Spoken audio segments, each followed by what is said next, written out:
السلام علیکم ورحمۃ اللہ وبرکاتہ۔ الحمد للہ وکفیٰ وسلام علی عبادہ الذین اصطفیٰ، اما بعد فقد قال رسول اللہ صلی اللہ علیہ وسلم: بادروا بالاعمال سبعا هل تنتظرون الا فقرا منسیا او غنى مطغیا او مرضا مفسدا او هرما مفندا او موتا مجهزا او الدجال فشر غائب ينتظر به او الساعة والساعة أدهى وأمر او كما قال علیہ الصلاۃ والسلام۔ محترم سامعین، یہ روایت جو میں نے ابھی آپ حضرات کے سامنے پڑھی ہے، حضرت ابو ہریرہ رضی اللہ تعالیٰ عنہ سے مروی ہے۔ اس میں مبادرت الی الخیرات یعنی نیک کاموں کی طرف بڑھنے کی جلدی سے فکر کرنے کے بارے میں فرمایا گیا ہے۔ چنانچہ فرماتے ہیں کہ نبی کریم صلی اللہ علیہ وسلم نے ارشاد فرمایا: بادروا بالاعمال سبعا، 7 چیزوں کے آنے سے پہلے جلد از جلد اچھے اعمال کر لو، جس کے بعد اچھا عمل کرنے کا موقع نہیں ملے گا۔ اور پھر ان 7 چیزوں کو ایک دوسرے انداز سے بیان فرمایا ہے۔ سرکار دو عالم صلی اللہ علیہ وسلم نے فرمایا: هل تنتظرون الا فقرا منسیا، کیا تم نیک اعمال کرنے کے لیے ایسے فقر و فاقے کا انتظار کر رہے ہو جو بھلا دینے والا ہو؟ جس کا مطلب یہ ہے، اگر اس وقت تمہیں خوشحالی میسر ہے، روپیہ پیسہ پاس ہے، کھانے پینے کی تنگی نہیں ہے، عیش و آرام سے زندگی بسر ہو رہی ہے، ان حالات میں اگر تم نیک اعمال کو ٹال رہے ہو تو کیا تم اس بات کا انتظار کر رہے ہو جب موجودہ خوشحالی دور ہو جائے گی اور خدا نہ کرے 1000 بار خدا نہ کرے فقر و فاقہ آ جائے گا، اور اس فقر و فاقے کے نتیجے میں تم اور چیزوں کو بھول جاؤ گے؟ کیا اس وقت نیک اعمال کرو گے؟ کیا تمہارا خیال یہ ہے اس خوشحالی کے زمانے میں تو عیش و آرام ہے، مزے ہیں، پھر جب دوسرا وقت آئے گا اس میں نیک عمل کریں گے؟ تو اس کے جواب میں سرکار دو عالم صلی اللہ علیہ وسلم فرما رہے ہیں: جب مالی تنگی آ جائے گی تم اس وقت نیک اعمال سے اور دور ہو جاؤ گے، اور نیک اعمال سے دور ہو جانے کا اندیشہ ہے۔ اس وقت انسان اتنا پریشان ہوتا ہے کہ ضروری کام بھی بھول جاتا ہے۔ اس سے پہلے کہ وقت آئے تمہیں مالی پریشانی لاحق ہو، معاشی طور پر تنگی کا سامنا ہو، اس سے پہلے جو کچھ تمہیں خوشحالی میسر ہے اس کو غنیمت سمجھ کر اس کو نیک اعمال میں صرف کرو، خرچ کرو۔ آگے فرمایا: او غنى مطغیا، کیا تم ایسی مالداری کا انتظار کر رہے ہو جو انسان کو سرکش بنا دے؟ یعنی اگرچہ اس وقت تمہیں بہت زیادہ مالداری نہیں ہے اور یہ خیال کر رہے ہو ابھی ذرا مالی تنگی ہے، یا یہ کہ مالی تنگی تو نہیں ہے لیکن دل یہ چاہ رہا ہے اور پیسے آ جائیں اور دولت مل جائے تب نیک اعمال کریں گے۔ یاد رکھو، اگر مالداری زیادہ ہو گئی اور پیسے بہت زیادہ آ گئے اور دولت کے انبار اور ڈھیر جمع ہو گئے تو اس کے نتیجے میں اندیشہ یہ ہے کہیں ایسا نہ ہو وہ مال و دولت تمہیں اور زیادہ سرکشی میں مبتلا کر دے۔ اس لیے انسان کے پاس جب مال زیادہ ہو جاتا ہے اور عیش و آرام زیادہ میسر آ جاتا ہے تو خدا کو بھلا بیٹھتا ہے، لہذا جو کچھ کرنا ابھی کر لو۔ آگے فرمایا: او مرضا مفسدا، کیا ایسی بیماری کا انتظار کر رہے ہو جو تمہاری صحت کو خراب کر دے؟ یعنی اس وقت تو صحت ہے، طبیعت ٹھیک ہے، جسم میں طاقت و قوت موجود ہے، اور اس وقت کوئی عمل کرنا چاہو گے تو آسانی کے ساتھ کر سکو گے، تو کیا نیک عمل کو اس لیے ٹلا رہے ہو یہ صحت رخصت ہو جائے گی اور خدا نہ کرے جب بیماری آ جائے گی پھر نیک عمل کرو گے؟ ارے جب صحت کی حالت میں نیک عمل نہیں کر پائے تو بیماری کی حالت میں کیا کرو گے؟ اور پھر بیماری خدا جانے کیسے آ جائے اور کس وقت آ جائے، تو قبل اس کے کوئی بیماری آئے نیک عمل کر لو۔ آگے فرمایا کہ او حرم مفندا، کیا تم سٹھیا دینے والے بڑھاپے کا انتظار کر رہے ہو؟ ابھی تو ہم نوجوان ہیں، ابھی تو ہماری عمر ہی کیا ہے، ابھی دنیا میں دیکھا ہی کیا ہے۔ اس جوانی کے زمانے کو عیش اور لذتوں کے ساتھ گزر جانے دو، پھر نیک عمل کر لیں گے۔ تو سرکار دو عالم صلی اللہ علیہ وسلم فرما رہے ہیں، کیا تم بڑھاپے کے انتظار کر رہے ہو؟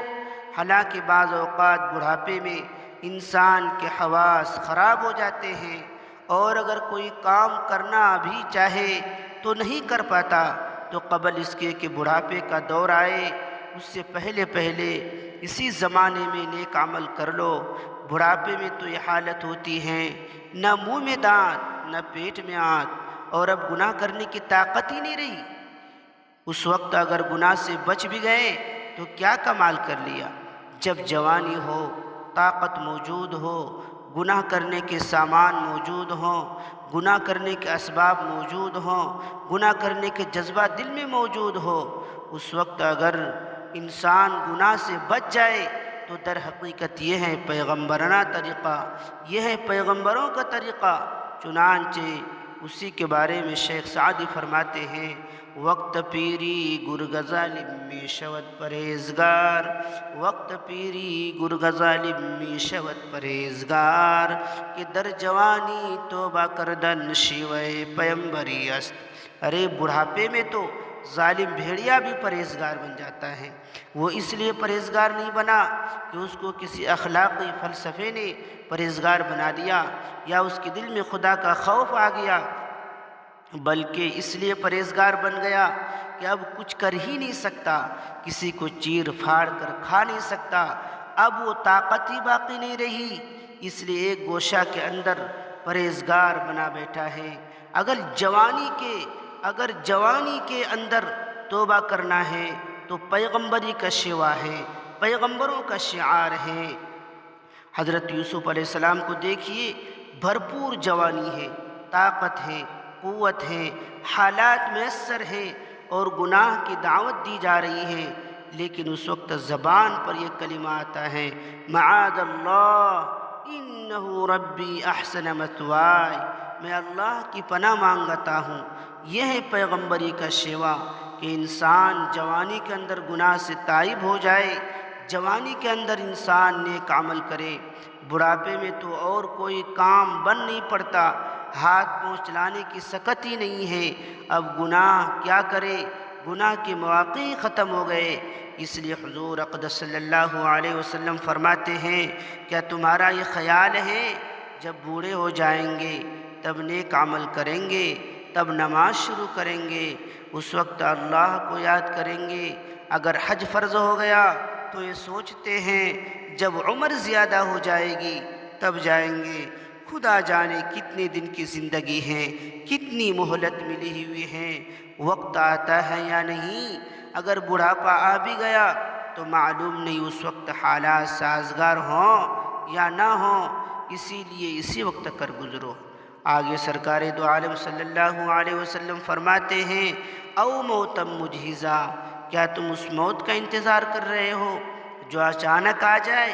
ابھی تو تم نیک اعمال کو ٹلا رہے ہو، کل کر لیں گے، پرسوں کر لیں گے، کچھ اور وقت گزر جائے تو شروع کر دیں گے۔ کیا تمہیں معلوم نہیں موت اچانک بھی آ سکتی ہے؟ بعض اوقات تو موت پیغام دیتی ہے، الٹیمیٹم دیتی ہے، لیکن بعض اوقات بغیر الٹیمیٹم کے، بغیر پیغام کے بھی آ جاتی ہیں۔ اور آج کی دنیا میں تو حادثات کا یہ عالم ہے، کچھ معلوم نہیں کس وقت انسان کے ساتھ کیا ہو جائے۔ ویسے تو اللہ تعالیٰ نوٹس بھیجتے ہیں۔ ایک حکایت لکھی ہے کہ ایک شخص کی ایک مرتبہ ملک الموت سے ملاقات ہو گئی، تو اس نے اسرائیل علیہ السلام سے کہا، جناب آپ کا بھی عجیب معاملہ ہے، جب آپ کی مرضی ہوتی ہے آ دھمکتے ہیں۔ دنیا کا قاعدہ تو یہ ہے، اگر کسی کو کوئی سزا دینی ہو تو پہلے سے اس کو نوٹس دیا جاتا ہے، پہلے سے وارننگ دی جاتی ہے کہ تمہارے ساتھ یہ معاملہ ہونے والا ہے۔ اسرائیل علیہ السلام نے جواب میں فرمایا، ارے بھائی، میں تو اتنے نوٹس بھیجتا ہوں کہ دنیا میں کوئی بھی نہیں دیتا ہوگا، مگر اس کا علاج کیا ہے؟ کوئی نوٹس سنتا ہی نہیں۔ تمہیں معلوم نہیں جب بخار آتا ہے وہ میرا نوٹس ہوتا ہے، جب سر میں درد ہوتا ہے وہ میرا نوٹس ہوتا ہے، جب بڑھاپا آتا ہے وہ میرا نوٹس ہوتا ہے، جب سفید بال آ جائے وہ میرا نوٹس ہوتا ہے، جب آدمی کے پوتے پیدا ہو جاتے ہیں وہ میرا نوٹس ہوتا ہے۔ میں تو مسلسل نوٹس بھیجتا رہتا ہوں۔ یہ اور بات ہے کہ تم سنتے ہی نہیں۔ یہ ساری بیماریاں اللہ تعالیٰ کی طرف سے نوٹس ہیں کہ دیکھو وقت آنے والا ہے۔ قرآن کریم میں فرماتے ہیں، اولم نعمرکم ما یتذکر فیہ من تذکر وجاءکم النذیر۔ کیا آخرت میں ہم تم سے پوچھیں گے، یعنی آخرت میں ہم تم سے پوچھیں گے کیا ہم نے تم کو اتنی عمر نہیں دی تھی جس میں اگر کوئی نصیحت حاصل کرنے والا نصیحت حاصل کرنا چاہتا تو نصیحت حاصل کر لیتا، اور تمہارے پاس ڈرانے والا بھی آ گیا تھا۔ یہ کون ڈرانے والا آیا تھا؟ اس کی تفسیر میں بعض مفسرین نے فرمایا کہ اس سے مراد حضور اقدس صلی اللہ علیہ وسلم ہے، اس لیے کہ آپ صلی اللہ علیہ وسلم نے آ کر لوگوں کو ڈرایا کہ موت کا وقت جب آئے گا تو اللہ تعالیٰ کے سامنے پیش ہونا ہوگا۔ بعض مفسرین نے فرمایا نذیر سے مراد سفید بال ہے۔ جب سر میں یا داڑھی میں سفید بال آ گئے تو یہ نذیر ہے، ڈرانے والا ہے، یہ اللہ تعالیٰ کی طرف سے ڈرانے والا آیا ہے۔ اب وقت قریب آ رہا ہے، تیار ہو جاؤ۔ بعض مفسرین نے فرمایا نذیر سے مراد پوتا ہے۔ جب کسی کے ہاں پوتا پیدا ہو جاوے تو یہ پوتا نذیر ہے، ڈرانے والا ہے۔ اب وقت آنے والا ہے، تیار ہو جاؤ۔ اسی کو کسی شاعر نے عربی میں شعر پرویا ہے، اذا الرجال ولدت اولادها اذا الرجال ولدت اولادها وبليت من كبر اجسادها وجعلت اسقامها تعتادها تلك زروع قد دنا حصادها۔ یعنی جب انسان کی اولاد پیدا ہو جائے، بڑھاپے کی وجہ سے اس کا بدن پرانا ہو جاوے اور بیماریاں ایک کے بعد دیگر آنے لگیں، کبھی ایک بیماری کبھی دوسری بیماری، ایک بیماری ٹھیک نہیں ہوتی کہ دوسری آ گئی تو سمجھ لو یہ وہ کھیتیاں ہیں جن کی کٹائی کا وقت قریب آ گیا ہے۔ بہرحال سب اللہ تبارک تعالیٰ کی طرف سے نوٹس ہیں، اگرچہ عادت اللہ یہی ہے یہ نوٹس آتے رہتے ہیں، لیکن بعض اوقات موت اچانک بغیر نوٹس کے بھی آ جاتی ہے۔ اسی لیے حضور اقدس صلی اللہ علیہ وسلم فرما رہے ہیں، کیا تم ایسی موت کا انتظار کر رہے ہو جو نوٹس دیے بغیر اچانک آ جائے؟ کیا معلوم کتنے سانس ابھی باقی ہیں؟ اس کا انتظار کیوں کر رہے ہو؟ اس کے بعد سرکار دو عالم صلی اللہ علیہ وسلم نے فرمایا، ابھی الدجال، کیا تم دجال کا انتظار کر رہے ہو اور یہ سوچ رہے ہو ابھی تو زمانہ نیک عمل کے لیے سازگار نہیں ہے، تو کیا دجال کا زمانہ سازگار ہوگا؟ جب دجال ظاہر ہوگا تو کیا اس فتنے کے عالم میں نیک عمل کر سکو گے؟ خدا جانے اس وقت کیا عالم ہو، گمراہی کے کیسے کیسے محرکات اور دواعی پیدا ہو جاویں، تو کیا تم اس وقت کا انتظار کر رہے ہو؟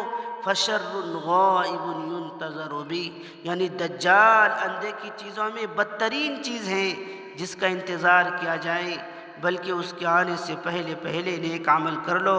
اور آخر میں فرمایا، کیا قیامت کا انتظار ہے؟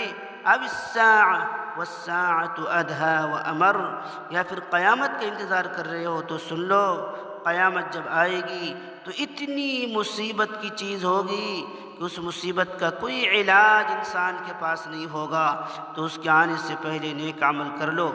ساری حدیث کا خلاصہ یہ ہے، کسی نیک عمل کو ٹلاؤ نہیں، اور آج کے نیک عمل کو کل پر مت چھوڑو، بلکہ جب نیک عمل کا جذبہ پیدا ہو اس پر فوراً ہی عمل کر لو۔